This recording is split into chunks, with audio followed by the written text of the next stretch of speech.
Hello, alongside the dogmatic Ryan Sir, I'm Don Helbig, and welcome to the Pick Six, the podcast by the Attractions Group, where Ryan and I discuss the latest and greatest news around the attractions industry.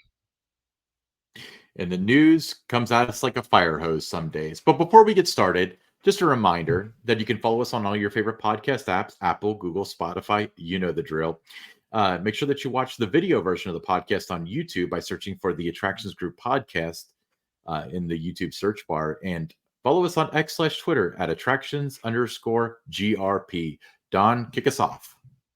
Well, social media was abuzz earlier this week when Dorney Park, while everyone was sleeping on the East Coast, released the first official POV of Iron Menace, the 160-foot B&M dive coaster set to debut this spring. Ryan, watching the POV, now I thought this was going to be a fantastic ride, had all elements in place to be one of the best dive coasters out there, but totally convinced. After watching the POV, what were your thoughts? Yeah, I mean, I'm excited for this ride. I think it's going to be really, really good. But on the same token, I'm a big subscriber into the idea that POVs never tell the full story, because I always feel like without being able to feel the sensation and only have the sights, they're always going to under deliver as to what the ride actually is. So I think this is going to be a fantastic ride with some fantastic elements. It's not very lengthy, we're coming to find out, but it's relentless. So I would pick relentless over lengthy any day of the week, wouldn't you? Well, I would too. Yeah, I always preferred a ride that had a lot going on with it. I often reference, Raven at Holiday World, a wooden coaster. Not the longest, but action packed and one of the best wooden coasters out there. And I think this is going to be the same thing when it comes to dive coasters. I completely agree. So let's move on to Coney Island, Cincinnati as a second story. This is a sad one. This is going to be tough. But Coney Island, Cincinnati recently announced that they were going to close as of December 31st, 2023. And the land has been purchased by the Cincinnati Symphony Orchestra and will become a new music venue. Lots of efforts put in to save the park. Unfortunately, though, the efforts are in vain because currently the park is the water park at least is being raised. People made some valiant efforts. It meant a lot to a lot of people, but here we are. And, Sunlight Pool, after 90 years of entertaining people as being the world's biggest recirculating pool at 401 by 200 feet, is unfortunately meeting its demise. Listen, I have a lot of childhood memories there. Spent a lot of time at Coney Island and Sunlight Pool. And like, a lot of Cincinnatians, I'm going to miss it. But what it comes down to is, you can respect history, but you can't revere it just because it's been there for 90 years. You can't keep it there and keep it open. We often say you have to vote with your feet. And in recent years, there were a lot of days when you would go to Sunlight Pool and hardly anyone was there. I went the last couple of years and there might have been, 18, 20, 22 people, there, and you can't stay in business, with that kind of attendance. You need more people there. So I understood it, disappointed, sad, but understand, that its time had passed. Yeah, I agree. And, I made a couple of visits to it. It'd be one thing if it was just a beloved pool, but 90 years of memories, your parents, your grandparents, and their parents all probably, if you're from the area, enjoyed Sunlight Pool. So I think that's a big bummer. It is. But Don, what's story number 3? We want some happy news this time. Where we heading? Well, we do have happy news. Cedar Point, they're offering a sneak peek of the reimagined Top Thrill 2 roller coaster with new video footage showcasing ongoing ride testing at the Sandusky Amusement Park in preparation for the 2024 season. They're going to be opening in May. Engineers from Zamperla, the ride's manufacturer, they've been meticulously programming the Strata coaster's automated ride sequence, refining the motor launch system, conducting safety tests for riders, and thoroughly assessing the performance of the sleek metallic silver train.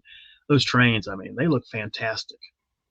I know a lot of people geek out over how cars look and stuff. I couldn't care less. I like roller coaster trains. Likewise here. Yeah. So I guess I'm responsible for bringing us back to a bummer, but next up we're heading towards Marine Land in kind of the Niagara Falls area. But reports from the inside say that employees were told that they're laid off effective immediately because Marine Land is ceasing operations. So very, very sad for that. But that park has always been at the center of controversy, and I think that could be kind of problematic for him in terms of drawing people. But the reviews I've always gotten from the people that I know that have gone there have always been that it's weird. It's very, very big, but there isn't a lot to do. So people say it's like you walk through like this big like wooded area to get from one ride to the next, which I think would be awesome. But yeah, Yeah, I mean, that's all I've ever, known about this is just all the controversy that you read about it all the time. When you are, marine life, a zoo, whatever, there's always targets on your back by these different groups. But this one right. seemed to be amplified and just had, just so much going against it throughout its history. Yeah, I agree. I agree. All right, it's back to happy news. This is a roller coaster of emotions, isn't it, Don? Because now we're It talking is. about Epic Universe, one of my favorite Yes. subjects. But Yeah. yeah, tell Universal us about Orlando. that. Yeah. Yeah, they're teasing more information that will be coming out about Epic Universe. That's going to be coming out today as this episode drops.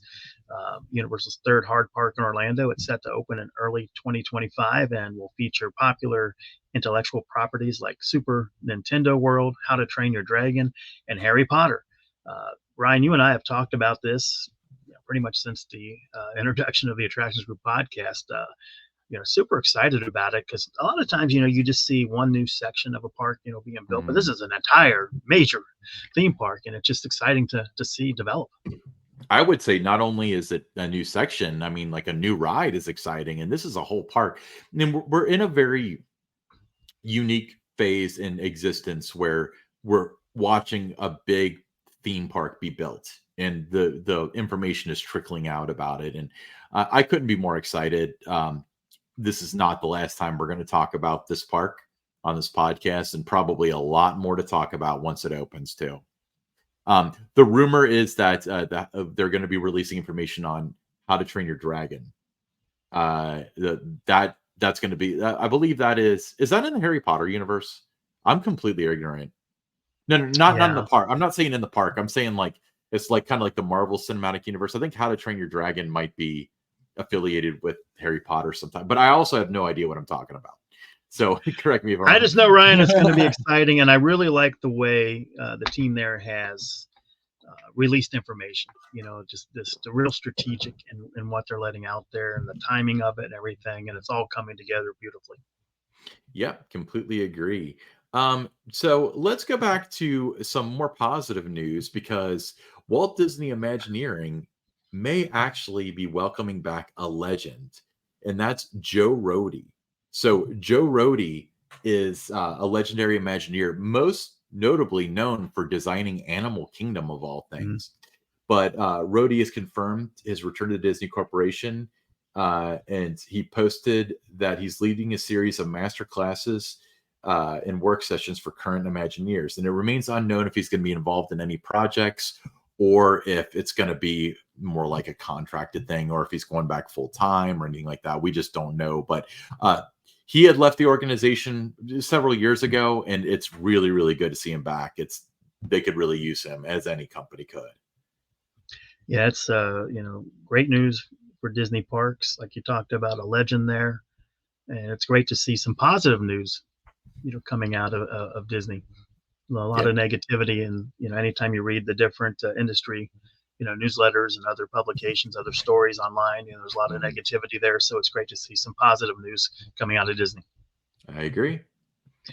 So, Ryan, we'd be remiss if we didn't mention that voting is underway for the USA Today 10 Best Readers' Choice polls. Dollywood, Holiday World. They're among the parks nominated in several categories. There's a lot of other parks that have been nominated as well. A lot of these categories have up to 20 different parks that are nominated. Great opportunity for guests to give their feedback, go online, vote early, vote often for your favorite parks, and it's a fun competition. It is, and it's very marketable for the park. So if you want to support your local park, or your favorite park, go out and vote for them. Best ride, best food, stuff like that. These are all things that, if they win, if they lose, like, they don't lose anything. But if they win, they can be like, come to our park. We've got the best food, So Right. that's really cool if they can do that. But yeah, USA Today, just Google them up for best theme park stuff, and you're gonna find it. So that's awesome. Okay, let's move on to the listener question. So the listener question is from Greg with 3 G's total. Gregg. Heck yeah. Reminds me of HH Greg. He says, I've enjoyed the Attractions Group and Tower Topics podcast. Well, thank you. Just curious, Don, was there ever consideration given to doing a Kings Island podcast when you worked there? Yes.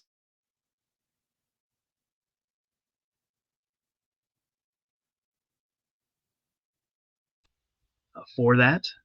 So it looked like it might be something that we would do, but there was going to be a lot of different, cooks in the kitchen with that. You know, what would be all just promotional type stuff, talking about Gold Pass and those, the messaging, was it going to be a messaging podcast? So it just never really was something that was probably going to work. So it just never moved Yeah. forward. It has to be conversational. It has to be, you have to know your stuff, whoever you're doing it with and everything too, that you have to just be able to, carry on conversations and not have to, be researched on everything. And you certainly can't have it be, promotional filth and talking about passes or, ticket deals and those kind of things, because, that's not what people tune in. Do you So I think think that that there were people a lot that of would there were a lot of reasons why it would not have worked. do you think that a lot of people that would listen to a Kings Island podcast would need to be sold a season pass or a ticket? Or do you think they No, listen to the podcast because they're Kings Island fans? they listen to it because they want to hear the stories. Yeah, You know, and honestly, it would yeah, from the outside looking in, you would think that people would approach us about, especially like Tower Topics, like Kings Island should sponsor you. It's like, why? Everybody that listens to Tower Topics knows everything about Kings Island. You know, what yeah, needs to exactly. happen is like Holiday World needs to sponsor us. That would be, but Yeah, I mean, it could be something that would be scripted, and that, and I said it just was in the very early stages about it, but it seemed like there was going to be a lot of scripting and, a lot of cooks in the kitchen wanting to make sure that the messaging, was out there, and that wasn't going to be something that was going to, be of interest to the listeners, because, like you said, they already know, where to get a pass, where to get tickets. They'd want to hear from the executive chef, and they'd want to hear from the general manager, just different guests and things like that. So it just never really got past the discussion, stage. There was an intro, for it. And then there was just a lot of critiquing right off the bat that I got, with that. And, hey, I listen to podcasts every day on the way to work, and it should be this, it should be that. And you started getting that kind of feedback right off the bat. And you're like, if you can't even get past the intro, this isn't going to work. So just never move forward with it. yeah, it's unfortunate because it could be good. But do you think that they could now with Tower Topics being out there, or would it be too like crowded with having both? I mean, there's always space. Hmm. They could do it, but again, it comes, what are you going to do with it? Are you going to be able to carry on conversations? Are you going to know, the park? Are you going to script it out? So I mean, they could do it, and there's room, to do Hmm. something like that. So I wouldn't say that, Yeah. because of us, they can't do it or wouldn't do it. It's just, you just got to make sure that it's fun, it's entertaining, it's engaging for your audience. Yeah, and I, it's one thing to be knowledgeable of history of the park and knowledgeable of the programs and stuff. It's another thing to speak from an honest point of passion and to really live and breathe this stuff and being able to be natural about it. So you and I could probably read into like Chevy Corvettes and do a podcast on it, but no one would believe it because like, No, what it's do we not care? genuine. It's not You authentic. know? You didn't live it, right? Yeah. So that's why the guys that, were athletes that have podcasts, it works for them because they played the game. Fans of the sport want to listen to them. Where if it's just two sportscasters doing it, not as much interest in it. I mean, it can work, but just not as much interest there because it's not genuine, it's not authentic. They didn't play the game. I always wondered about that with sportscasting because if it's like, and often it's like, and there's Boomer and all those other, NFL commentators, which I mean, I think that their insight is valuable. It's probably not perfect, because they know as much as they know, but if like two guys that have just never played the sport. Like, yeah, how do they know it well enough to do commentary on it? You know, like, oh, he needs to you lead with his shoulder and stuff. It's like someone told you that, or you're making it up because you don't know. You know? No, I mean, you can understand the analytics of it and talk about it that way in sports, and just being the play-by-play guy, probably never played the game, for the most part in all Yeah, sports, but they can describe the action, and that. But someone that's why they have the analysts there who did play the game that can yeah, provide those insights and add that credibility for the audience. But you talked about where people have come up to both of us and said Kings Island should sponsor your podcast, which makes absolutely no sense. Like you mentioned, to do that, there's no reason to. But at the same time, it would make a lot of sense, for Kings Island to approach us and say, hey, we've got all these new menu items. Can we have our executive chef on? Hey, we've got all this, new merchandise coming in. Can we have somebody from our merchandise department, come on? So it'd make all the sense in the world to do things like that, or entertainment. Can we talk mm, about behind the scenes of what went on in putting together our new country show, the nighttime show? Just have somebody from entertainment talk about that. So it would make all the reason in the world that they would want to do that. But to date, they haven't reached out to us to say, hey, can we get someone on? Now, we've had the Attractions Group podcast, our other one, where parks throughout the industry have approached us saying, can we have somebody come on? So yeah. they see the value in that. And right now, I don't know that our local park here, um, doesn't seem like they see the value in us having people from the park on, but that's okay. Because we've both been well versed in Kings Island, we know it well, and we're able to do it without having those guests. Yeah, and it's kind of a blessing in disguise too. That's why Tower Topics hasn't had a lot of guests on it, because I think it's very different from AGP, where AGP is typically better It's with a guest driven. guest. Yeah, it's a guest But driven show. Tower Topics is kind of like, I feel like it should be like us as, and just, I don't want to say industry people and not just like fans, but two people that know the park rather well discussing it. And then we bring in people, we brought in Brad from KI Central and Chris from the Season Pass group and We had Bill stuff. Medford on, who did We had, marketing for the park for years, and yeah, we've had Dennis Spiegel, that can talk about, the Kings Island history. We had those kind of people, but if there was a time that the park approached us and said, "Hey, can our executive chef come on? We've got these new menu items that's going to be, at whatever restaurant in the park." hmm, Yeah, absolutely. I think there'd be those opportunities to do that. And it would make all the sense in the world, and it would benefit the park to do that. Um, but it's not necessary that they do that. yeah, and it's weird because I think that going into the rabbit hole is going to be, we're totally like straying from this question. By the way, we do that a lot, but going into the rabbit hole of, we created Tower Topics like late last summer, and then coming out of it like at the beginning of this season, it's a completely different game. I mean, I never thought it would grow the way that it does and reach the people it does. And I get random people like not at the park coming up to me asking me if I'm the guy from Yeah. Tower Topics, you know? But we've both been around the park, for a long time. Yeah. I've been going there since the beginning and that. So I think for anyone that's interested in Kings Island, there's not anything about it that you and I don't know about. In terms of being able to talk about it, I don't think there's anything that um, that it's gonna happen that you haven't experienced. You can bring it up from a guest perspective, Hmm. because you've been around it for a long time. Yeah. I was a guest for a very long time, so we bring that guest perspective to the show, and I think that's what would make this different than a Kings Island podcast as well. Because if they Yeah. did it from the park level, yeah, they're going to want it to be about messaging, and they're not talking about it from a guest perspective because that's not who they are. They're talking about it as Kings Island. We're talking about it as Kings Island fans, as Kings Island guests, Yeah. for Kings Island fans, for Kings Island guests, and I think that's why this show works. I like how we turned that honest listener question into a plug for our other podcast, but that's true marketing right there. It really is.